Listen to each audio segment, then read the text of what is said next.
Be kind. Two words that were so profound and so confusing to me. I remember a moment of deep suffering for myself when I went beyond all of my boundaries and lost myself and had no more energy anymore. I didn't know what to do with my energy. I couldn't find my energy. I'd created this life that I didn't recognize myself inside of. And of course, I shifted some things, but it took so much time to be able to slow down enough to learn what I needed and where to put my energy and how I could explore doing that, what that actually meant. It was a time that inspired a lot of what it is that I offer to the world right now. And be kind was something that a dear friend of mine said to me once. And of course, like in my head, it made so much sense. Be kind. Yeah, of course. I will be kind to myself. That seems super logical and not to be sarcastic. It just seemed like there's nothing that I actually have to really take into consideration here because yes, I will do my best to do that. And yet not really being so confused because not really knowing what that meant. Be kind. What does that mean? Be kind about what? Where am I not being kind? Because that would imply that I was not being kind to myself.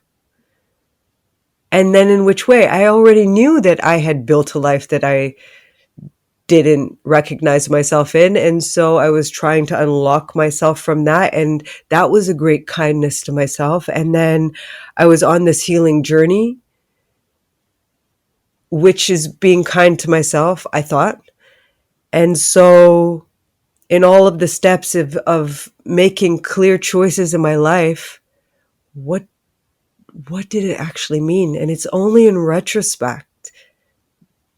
And I see it now. There's like a moment of logical recognition when I say it to others who I can recognize are in similar moments in their life. That, yeah, of course.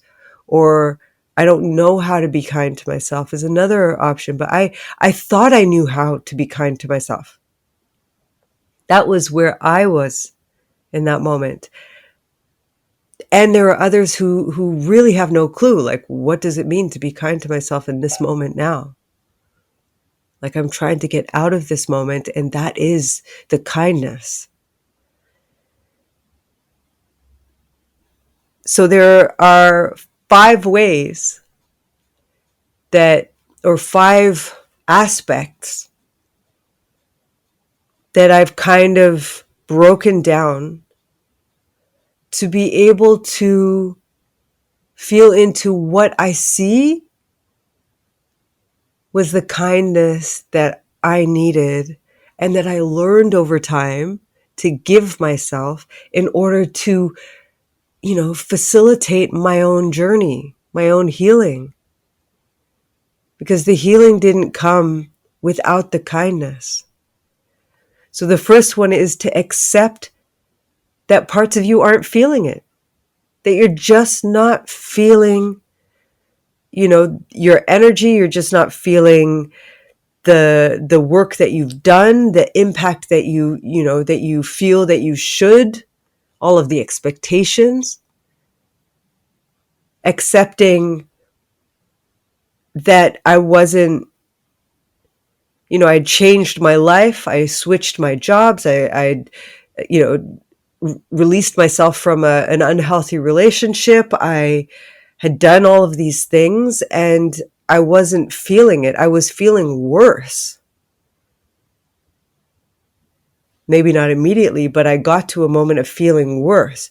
And so accepting that I wasn't feeling the healing, to put it simply, to let go of all the judgments along the way of, as well, like accepting in the moments when I was crawling out of that stage and that I felt that I had energy and I would use that energy and the energy would be like done, because I didn't actually realize like how much energy I had to work with, and also take care of myself. I had to relearn taking care of myself and the judgments that come along with that on what I should be able to do and what I used to be able to do and how it worked for me before, but I wasn't that person that I was before. And so all of those strategies that I had were obsolete.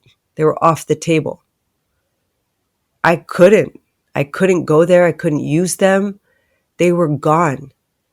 And rightfully so, because they were unhealthy and they got me into the mess in the first place. And so I had to relearn. And for that, I had to accept that it was a whole new way of being. And I had to drop expectations of what that looked like, or what that could look like, or what that should look like, and how fast it should go. And when I should be able to do this, or be this, or see this, or hear this, or whatever it is. The second part is to meet myself where I am. There's no deadline. Meet myself as I am in this moment. And I talk about that so much because it's true. If I meet myself where I am, in all that I am, in this moment, and I feel in to the sensations that are in this moment, and I'm here present in all of my being, then that's all that there is. And I know that sounds so random. I remember being at a Byron Katie seminar, and she said, like, you're okay until the moment that you're gone, basically.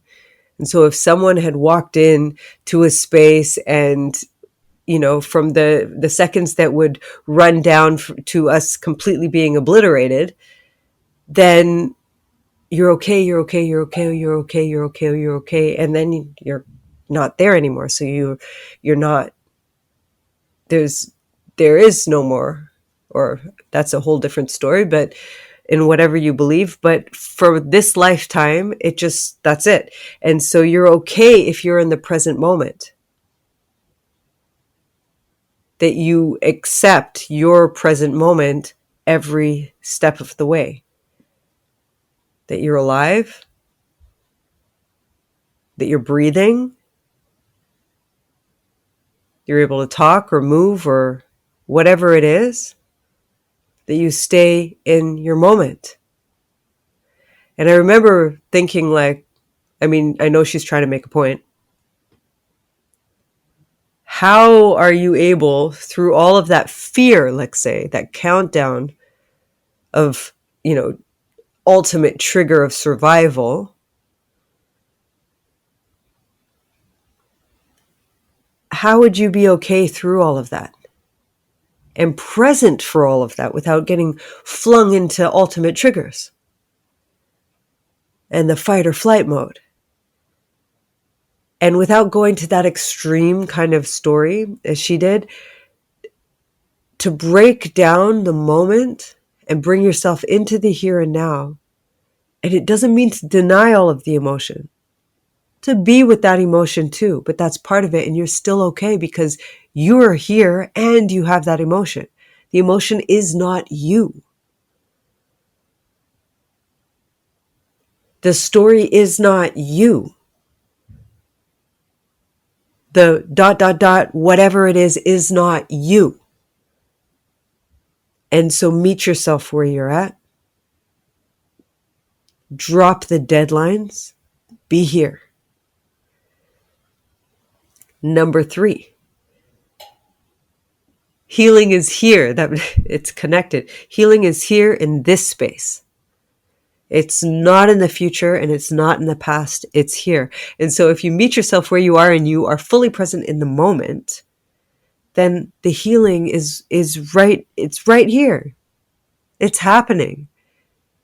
As long as you slow yourself down to be with it. Because then you grow that capacity to be here, be you, with the emotion, with your triggers, with your fears, with all of it. And you grow that capacity of full presence. And it grows like a footprint. Because now I understand more what she was saying about that countdown than I did in the moment when she was explaining it in the seminar. So how to be in that full presence snaps you out of the stories that distract us and keep us occupied and busy and in a drain of energy. Keep us away from the flowing energy that is actually there. We need to follow it. Sometimes that means you can't do all of the things that you feel with your head that you might want to do until you start listening to what you need as a holistic person. So I also have clients that, they want a certain thing with their head and their body's screaming no. And so they're not connected fully. And the simple comparison, let's say, would be to compare it to imagine you just wanted to get it all completed and delete sleep or eliminate food. If you eliminated sleep, then you'd have, a whole chunk of time that is offered to you. Except you can't delete sleep because you need that to recharge in order to be able to live your life.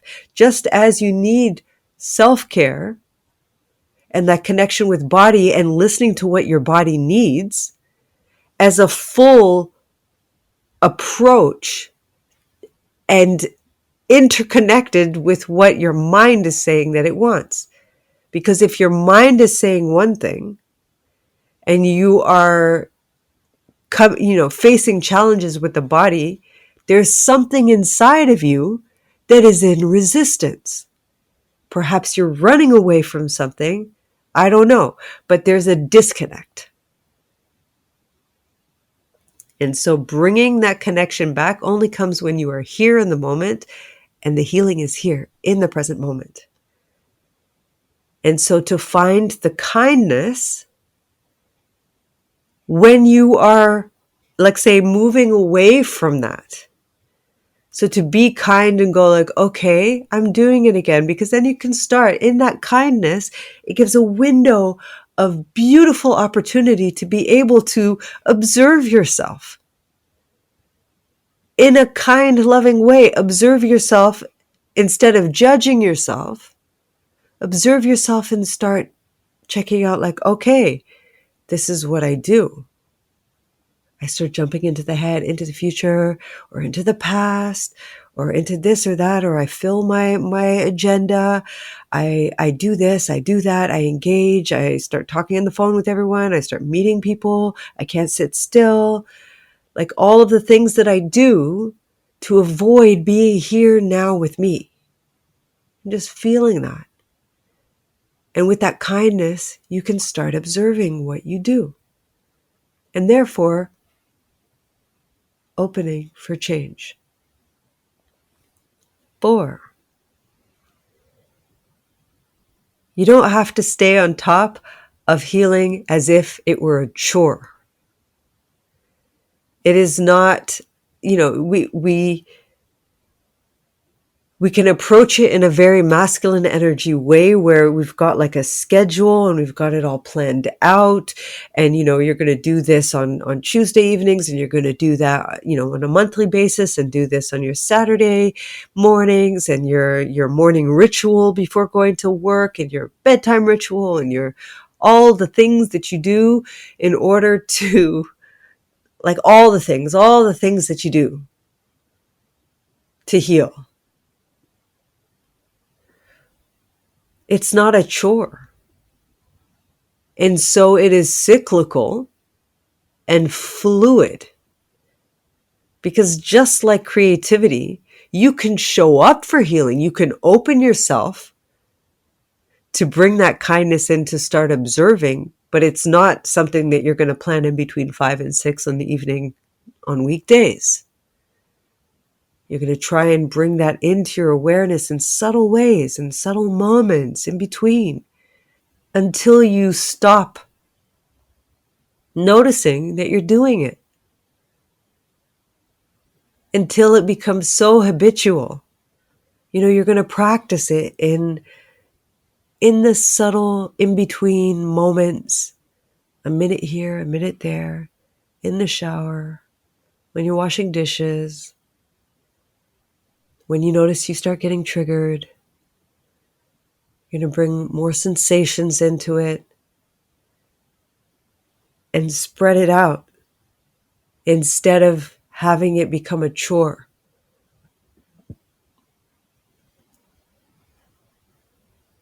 And then judging yourself for it. Because ultimately that's what ends up happening.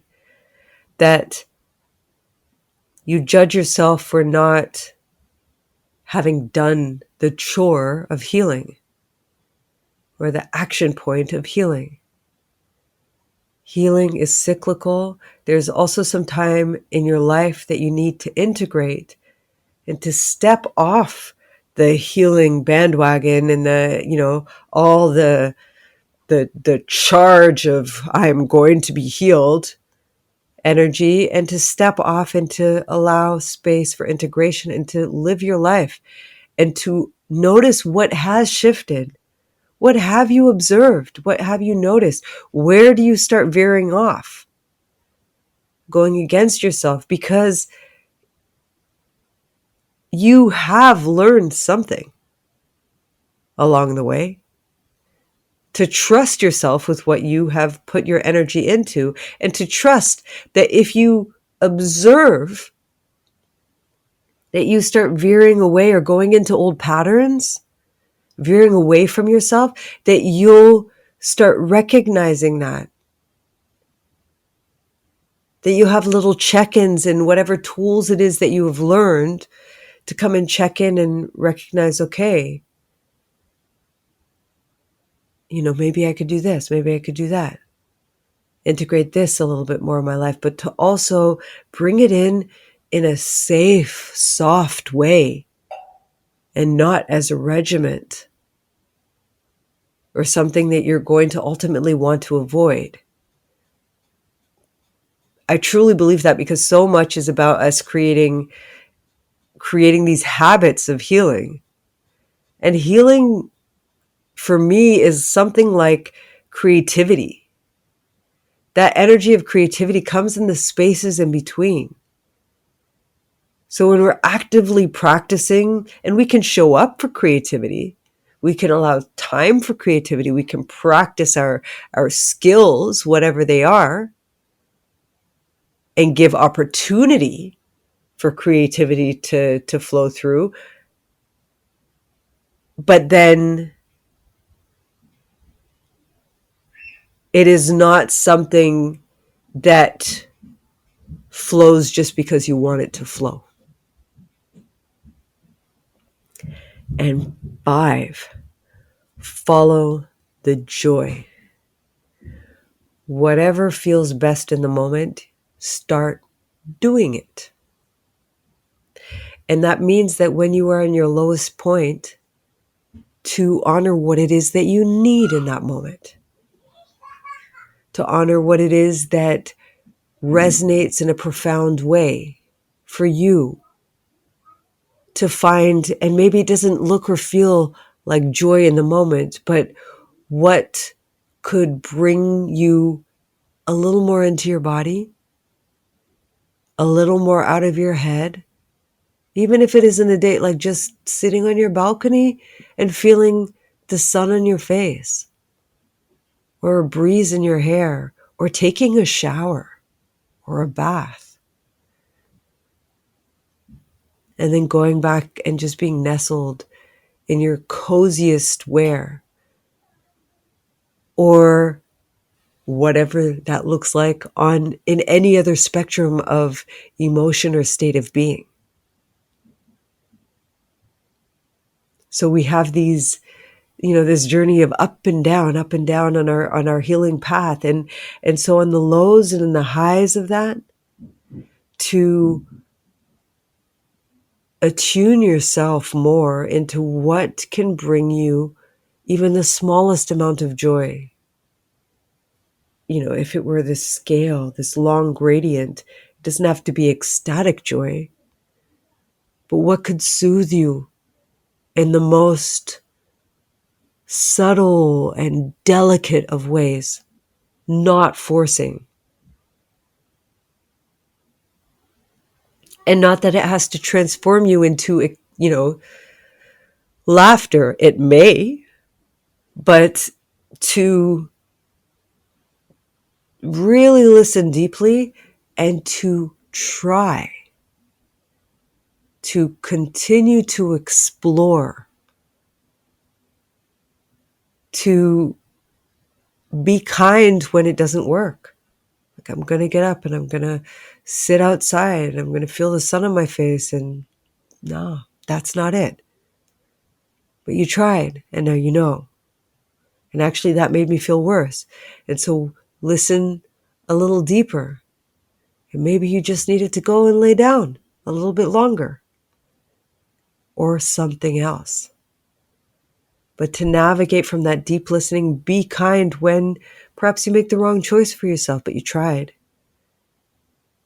I remember being so low in my energy and wanting to be with my best friend and cycling across Amsterdam to go and see her, and then maybe entering her street, or maybe it was around the corner, and stopping and texting her like, I so want to see you, and I so need to not interact right now, because I don't have that space within me. I didn't have that space within me at that moment. And so texting her and saying like, I need to just go home right now. I thought that I had it in me, and I don't. And for me, it took cycling across town and getting closer and closer to it, and just feeling that no inside of me of like, I need my own space right now. And showing kindness to myself for that, not forcing or pushing myself through it, because I had already cycled, 98% of the way. So I hope that was helpful for you, and that you can bring that kindness into your life, because it is so fundamental in healing. One love.